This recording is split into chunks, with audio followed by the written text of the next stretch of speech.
कल रात एक ऐसा वाक़या हुआ जिसने मेरी ज़िंदगी के कई पहलुओं को छू लिया। करीब 7 बजे होंगे। शाम को मोबाइल बजा। उठाया तो उधर से रोने की आवाज़। मैंने शांत कराया और पूछा कि भाभी जी आखिर हुआ क्या। उधर से आवाज़ आई, आप कहाँ हैं और कितनी देर में आ सकते हैं। मैंने कहा, आप परेशानी बताइए। और भाई साहब कहाँ हैं, माता जी किधर हैं, आखिर हुआ क्या। लेकिन उधर से केवल एक रट कि आप आ जाइए। मैंने आश्वासन दिया कि पहुंचने में कम से कम 1 घंटा लगेगा। जैसे तैसे बड़ी घबराहट से मैं वहां पहुंचा। देखा तो भाई साहब हमारे मित्र जो जज हैं सामने बैठे हुए हैं। भाभी जी रोना चीखना कर रही हैं। 12 साल का बेटा भी परेशान है। 9 साल की बेटी भी कुछ नहीं कह पा रही है। मैंने भाई साहब से पूछा कि आखिर बात क्या है। भाई साहब कोई जवाब नहीं दे रहे थे। फिर भाभी जी ने कहा, ये देखिए, ये तलाक के पेपर, ये कोर्ट से तैयार करा के लाए हैं, मुझे तलाक देना चाहते हैं। मैंने पूछा, ये कैसे हो सकता है, इतनी अच्छी फैमिली है, 2 बच्चे हैं, सब कुछ सेटल्ड है। प्रथम दृष्टि में मुझे लगा ये मजाक है, लेकिन मैंने बच्चों से पूछा, दादी किधर हैं। बच्चों ने बताया, पापा ने उन्हें 3 दिन पहले नोएडा के वृद्धाश्रम में शिफ्ट कर दिया है। मैंने घर के नौकर से कहा, मुझे और भाई साहब को चाय पिलाओ। कुछ देर में चाय आई। भाई साहब को बहुत कोशिशें की चाय पिलाने की, लेकिन उन्होंने नहीं पी। और कुछ ही देर में वो एक मासूम बच्चे की तरह फूट फूट कर रोने लगे। बोले, मैंने 3 दिन से कुछ भी नहीं खाया है। मैं अपनी 61 साल की माँ को कुछ लोगों के हवाले करके आया हूँ। पिछले साल से मेरे घर में उनके लिए इतनी मुसीबतें हो गईं कि पत्नी ने कसम खा ली कि मैं माँ जी का ध्यान नहीं रख सकती। ना तो ये उनसे बात करती थी और ना ही मेरे बच्चे बात करते थे। रोज़ मेरे कोर्ट से आने के बाद माँ खूब रोती थी। नौकर तक भी अपनी मनमानी से व्यवहार करते थे। माँ ने 10 दिन पहले बोल दिया, बेटा तू मुझे ओल्ड एज होम में शिफ्ट कर दे। मैंने बहुत कोशिशें की पूरी फैमिली को समझाने की, लेकिन किसी ने माँ से सीधे मुंह बात तक नहीं की। जब मैं 2 साल का था तब पापा की मृत्यु हो गई। दूसरों के घरों में काम करके माँ ने मुझे पढ़ाया, मुझे इस काबिल बनाया कि आज मैं जज हूँ। लोग बताते हैं माँ कभी दूसरों के घरों में काम करते वक्त भी मुझे अकेला नहीं छोड़ती थी। उस माँ को मैं ओल्ड एज होम में शिफ्ट करके आया हूँ। पिछले 3 दिनों से मैं अपनी माँ के एक एक दुख को याद करके तड़प रहा हूँ जो उसने मेरे लिए उठाए। मुझे आज भी याद है, जब मैं 10th की परीक्षा की तैयारी कर रहा था, माँ मेरे साथ रात रात भर बैठी रहती। एक बार माँ को बहुत तेज़ बुखार हुआ।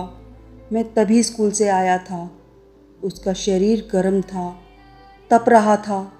मैंने कहा, माँ तुझे तो तेज़ बुखार है।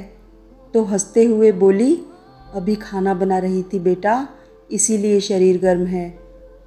लोगों से उधार मांगकर मुझे दिल्ली विश्वविद्यालय में LLB तक पढ़ाया। मुझे ट्यूशन तक नहीं पढ़ाने देती थी कि कहीं मेरा टाइम ख़राब ना हो जाए।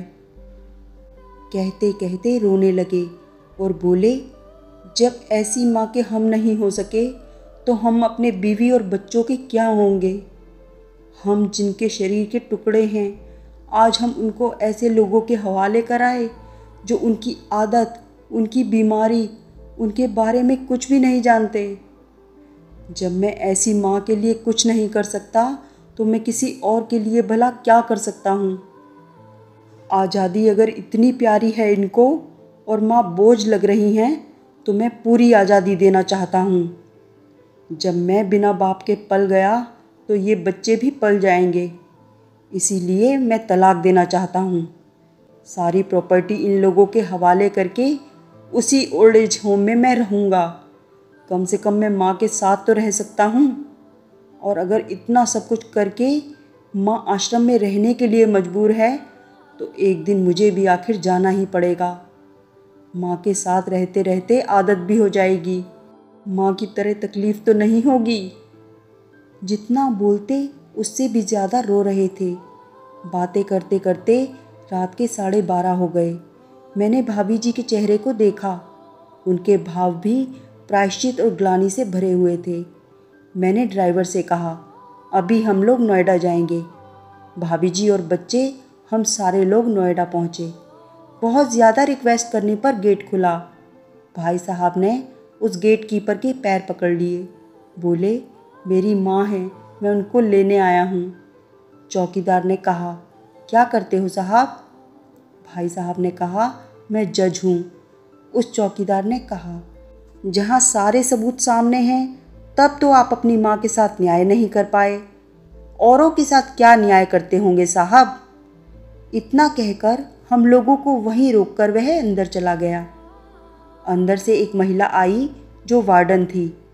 उसने बड़े कातर शब्दों में कहा, 2 बजे रात को आप लोग ले जाके कहीं मार दें तो मैं अपने ईश्वर को क्या जवाब दूंगी?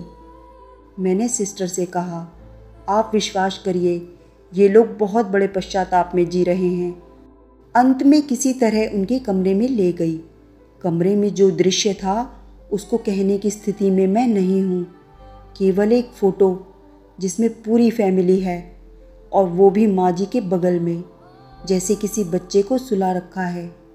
मुझे देखी तो उनको लगा कि बात ना खुल जाए, लेकिन जब मैंने कहा हम लोग आपको लेने आए हैं तो पूरी फैमिली एक दूसरे को पकड़कर रोने लगी। आसपास के कमरों में और भी बुजुर्ग थे। सब लोग जाकर बाहर तक ही आ गए।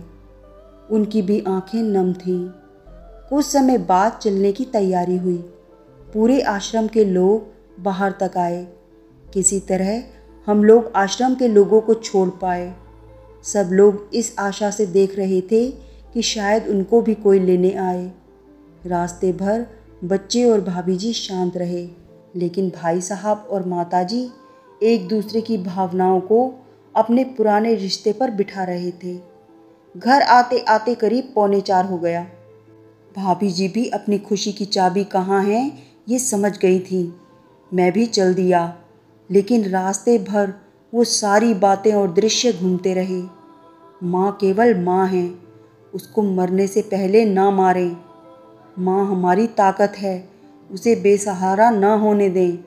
अगर वह कमज़ोर हो गई तो हमारी संस्कृति की रीढ़ कमज़ोर हो जाएगी। बिना रीढ़ का समाज कैसा होता है, किसी से छुपा नहीं। अगर आपके परिचित परिवार में कोई ऐसी समस्या हो तो उसको ये ज़रूर पढ़ाएं। बात को प्रभावी ढंग से समझाएं। कुछ भी करें, लेकिन हमारी जननी को बेसहारा बेघर ना होने दें। अगर माँ की आंख से आंसू गिर गए तो ये कर्ज कई जन्मों तक रहेगा। यकीन मानना, सब होगा तुम्हारे पास, पर सुकून नहीं होगा। सुकून सिर्फ माँ के आंचल में होता है। उस आंचल को बिखरने मत देना। इस मार्मिक दास्तान को खुद भी पढ़िए और अपने बच्चों को भी पढ़ाइए, ताकि पश्चाताप न करना पड़े। धन्यवाद।